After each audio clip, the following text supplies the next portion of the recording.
Afin de favoriser l'animation d'un atelier participatif de concertation avec les parents d'élèves et les collectivités, il vous est présenté les modalités et objectifs suivants.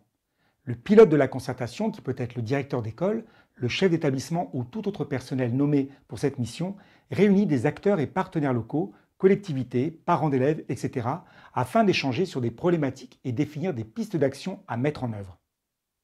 Le prérequis pour conduire cet atelier est de définir 4 ou 5 problématiques identifiées et choisies en amont de cet atelier. L'ensemble des problématiques sera traité par chaque groupe. Le périmètre et le choix des problématiques sont laissés à l'appréciation du directeur d'école ou du chef d'établissement.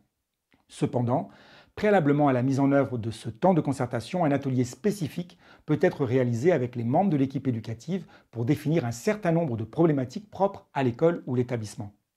Pour définir le périmètre de cet atelier, un temps de travail peut être mis en place en amont pour déterminer ces problématiques. Il est possible de s'appuyer sur le diagnostic de l'école ou de l'établissement, sur les exemples et pistes proposées par le ministère dans les 3 axes fondateurs de la circulaire de rentrée, ces 3 axes étant l'excellence, l'égalité et le bien-être.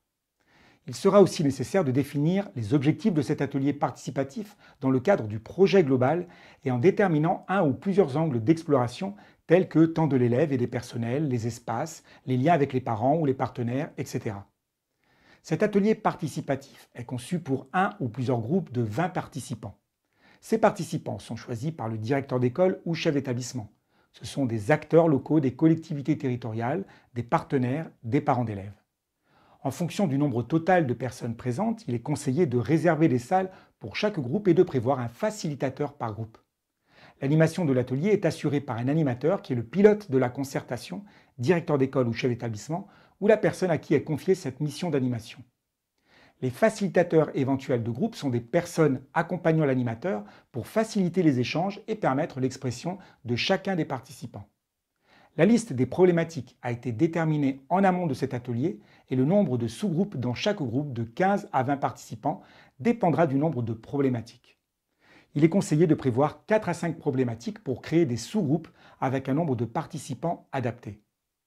Concernant le matériel de l'atelier pour chaque groupe, il est conseillé d'avoir une salle pour chaque groupe de participants avec un espace de vidéoprojection, 4 à 5 enveloppes par groupe en fonction du nombre de problématiques préalablement définies et une enveloppe par problématique. 30 feuilles blanches seront nécessaires au format A4 ou A5 pour les activités en sous-groupe. Puis une affiche collective en format A3 servira à la synthèse de chaque groupe et bien sûr des stylos. Concernant la préparation des espaces, une salle sera dédiée pour rassembler tous les participants en plénière. Dans cette salle, un vidéoprojecteur permettra d'écrire la synthèse des groupes dans un fichier texte projeté aux participants lors de la restitution. La salle de mise en activité pour chaque groupe doit aussi comporter des tables regroupées en îlots de 4 à 5 places, des chaises pour les participants, un vidéoprojecteur ainsi qu'un espace pour échanger debout en binôme.